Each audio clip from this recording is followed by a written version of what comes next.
biggest thing is just making sure we stay focused on what it is we've been, trying to make sure that what happens, even from the off season. And for us, it's all about playing to a standard. We've got expectations and different goals that we've had set. We don't talk about anybody and everybody, but for us, it's all about making sure that those things happen. And our guys know if we do those things, the rest of it will take care of itself. The wins will take care of itself. Any achievements, they'll take care of themselves as well. It was kind of a hard-fought game this past week. Just the kind of defense came up big. How well, was that game? and that's a perfect example.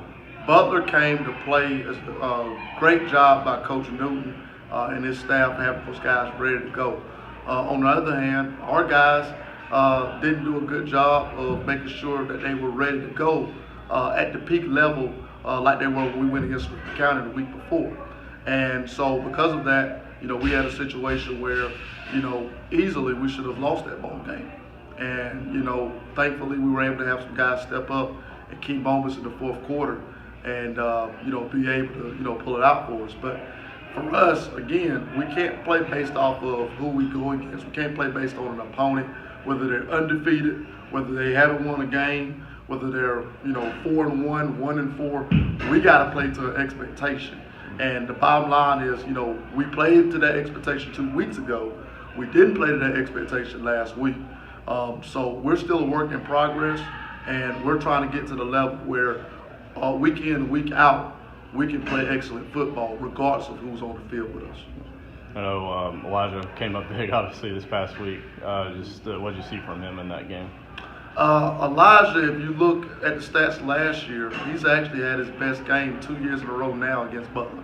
So for some reason, he doesn't like Butler. I don't know what it is about that, but he's happened to have his 2 best games against Butler. So it's at a crucial time. Obviously, we needed it that week.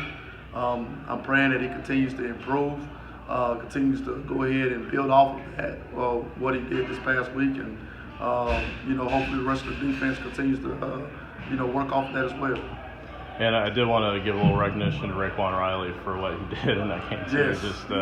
Yes. What did you see from him? Rayquan Riley stepped up big time for us.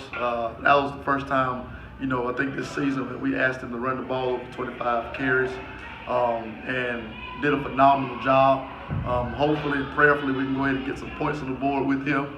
But he's been a great role model for a lot of our younger guys as well in terms of his leadership, the way he works on the practice field, and the way that he carries himself in the school.